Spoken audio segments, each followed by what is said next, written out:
tal, mis queridos amigos, mis queridos hermanos? Qué gozo para mí saludarles, qué privilegio conectarme una vez más para compartir mi aporte al estudio de la lección de escuela sabática de este día. Como todos los días, oro a mi Dios para que sea de bendición, de inspiración, de motivación, que juntos extraigamos cada una de las enseñanzas que el Señor desea compartir con nosotros. No solamente las extraigamos, las entendamos, sino que las internalicemos y podamos colocarlas en práctica para honra y gloria de nuestro Dios. Estamos en la segunda lección de este cuarto trimestre del año 2024. La lección que estamos estudiando, señales de divinidad, y el tema para este día, la curación del ciego, parte 1. En el capítulo número 9 del Evangelio según San Juan, nosotros vamos a encontrar uno de los milagros realizados por Cristo Jesús, pero este milagro tiene algunas connotaciones especiales. Este milagro tiene algunas lecciones extraordinarias que vale la pena extraer para cada uno de nosotros y asimilar las lecciones y aplicarlas. En primer lugar, vamos a darnos cuenta que los discípulos relacionaron la ceguera de aquel hombre que, según el relato bíblico, había nacido así, había nacido ciego, lo relacionaron con el pecado. Hay varias porciones de la Biblia que indican que el pecado traería consecuencias nefastas y negativas, pero los judíos habían establecido que cualquier enfermedad, cualquier deficiencia, cualquier problema que una persona pudiera enfrentar, entonces lo enfrentaba como consecuencia de un pecado. Si era ciego, él había pecado. Si era ciego, sus padres habían pecado. Si estaba cojo, si estaba sin dinero, era pobre, era considerado un pecado. Dios no le estaba bendiciendo. Y aunque, repito, algunas porciones de la Biblia relacionan el pecado o la enfermedad con el pecado, la historia de Job podía habernos ilustrado, tenía que habernos ilustrado. A través de Job, ellos debieron comprender claramente el mensaje de Dios, que no siempre es consecuencia del pecado lo que le ocurre al ser humano, sino que estamos en este mundo dominado por Satanás y en una guerra terrible contra el enemigo, y varias veces vamos a ser alcanzados por los ataques de este enemigo. Pero me llama la atención poderosamente la pregunta que hacen los discípulos. Ellos ven al ciego. Jesús también lo ve. Me llama esa expresión, me llama la atención. Cristo vio al ciego. Y entonces los discípulos preguntan, ¿quién pecó, maestro? ¿Sus padres o él? Ahora, esto es una pregunta increíble, porque el hombre había nacido ciego. Así que si era consecuencia del pecado del ciego, si estaba así por su condición de pecador, por haber hecho algún pecado, entonces el pecado tuvo que hacerlo antes de nacer, tuvo que hacerlo en la barriga, tuvo que hacerlo durante la gestación. Y aunque parezca mentira, vamos a encontrar en algunos documentos judíos de la época donde se hablaba del pecado en la barriga. Así que los discípulos no estaban tan fuera de orden, pero alabado sea el nombre del Señor, porque Jesús dice, mira, no pecó ni su padre, no pecó su mamá, no es un pecado de él, esta es una enfermedad para honra y gloria del nombre del Señor. Va a ser glorificado Dios a través de ella. Vamos a mirar la hermosa experiencia de la redención del Padre a través de esta enfermedad. Glorificará el nombre de Dios.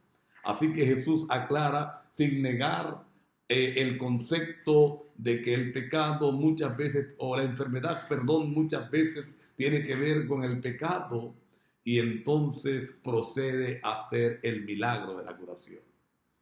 Vamos a encontrar en este relato, como lo presenta allí la lección de escuela sabática, algunas afinidades con el relato de la creación.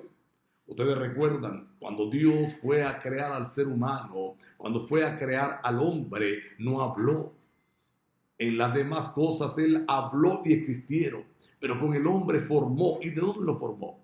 Del barro, del polvo de la tierra, hizo el muñeco, modeló a ese primer hombre, a ese primer ser humano.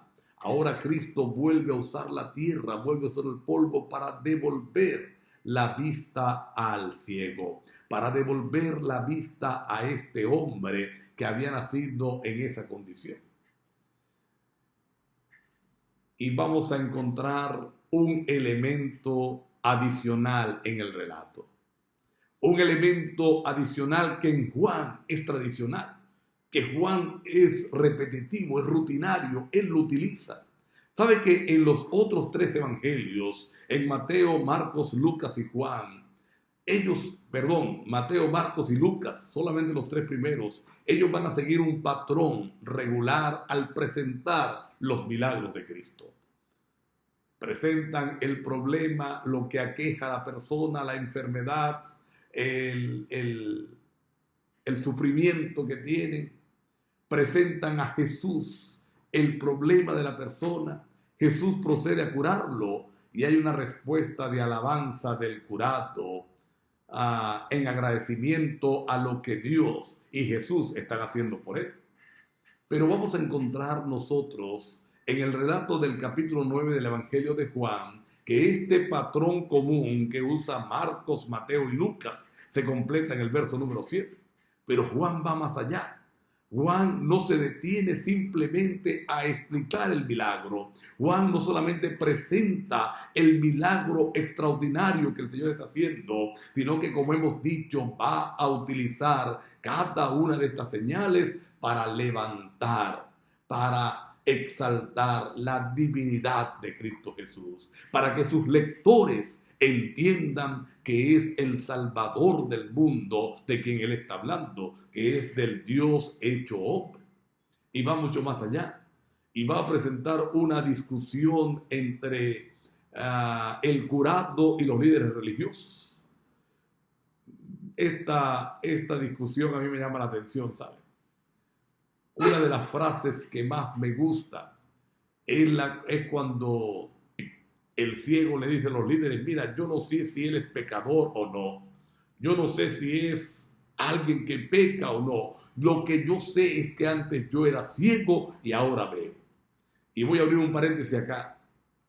Esta es la importancia del testimonio personal. Esta es la importancia de compartir con otros lo que el Señor ha hecho en nuestras vidas. La gente puede refutarnos la doctrina. La gente puede refutarnos nuestras creencias. La gente puede refutar cualquier verdad bíblica que yo le presente, pero jamás puede refutar el hecho de que yo haya sido tocado y transformado por el poder del Señor. Yo era ciego y ahora veo. ¿Quién podía negarlo? Todo el mundo sabía que era ciego. Todo el mundo lo ha visto ciego durante toda su vida. Sus padres estaban allí y sus padres testifican: sí, realmente él nació ciego y ahora estaba viendo. ¿Quién podía negar eso? ¿Quién podía decir que era mentira? Y entonces está la discusión. Los sacerdotes, los escribas, los fariseos acusan a Jesús de ser un transgresor de la ley, de ser un pecador, de estar dominado por el espíritu de Satanás. Pero otros entonces discutían: ¿cómo puede hacer un milagro alguien que es pecador? ¿Cómo puede hacer un milagro alguien que está viviendo contrario a Dios? Y mira cómo va terminando la historia. El ciego cada vez más claro, cada vez ve mejor, entiende que Cristo es el Mesías, lo acepta como su Salvador, mientras que los líderes religiosos cada vez están más ciegos, cada vez están más cegados, cada vez más cegados por sus creencias, por sus preconceptos. Y aquí está la lección para extraer en el día de hoy para ti y para mí. ¿Será que nuestros preconceptos juegan un papel determinante en mi creencia? ¿O estoy abriendo el corazón para que la influencia del Espíritu Santo me conduzca? Yo quiero hoy desafiarte, mi amigo, mi amiga, mi hermano, mi hermana. Y en ese desafío entro yo. Vamos a abrir el corazón. Apartemos nuestros preconceptos, nuestros prejuicios y permitámosle al Espíritu Santo conducirnos a toda verdad. A mí me encanta esa promesa que el mismo Juan presenta acerca del Espíritu Santo. Él nos va a conducir a toda verdad. Si aquellos líderes religiosos hubieran dejado que el Espíritu Santo les condujera, no hubieran hecho la barbaridad que hicieron al final y realmente Israel hubiera sido restituido. Qué triste y qué terrible es que mi incredulidad, mi ceguera, y cuando esa ceguera es casi rebeldía, ¿cómo afecta a los que me rodean? ¿Te parece que oremos para que Dios nos ayude? Para que Dios nos dé sabiduría, para que quite de nuestro corazón toda incredulidad. Querido Padre, gracias. Gracias por la lección de este día. Estamos empezando a estudiar el milagro hecho a un ciego de nacimiento. Por favor, Señor, permítenos ver tu gracia actuando en nuestras vidas. Gracias porque eres un Dios amante. Ayúdanos en el nombre de Jesús. Amén. Mis queridos amigos, mis queridos hermanos, nos vemos mañana, Dios mediante.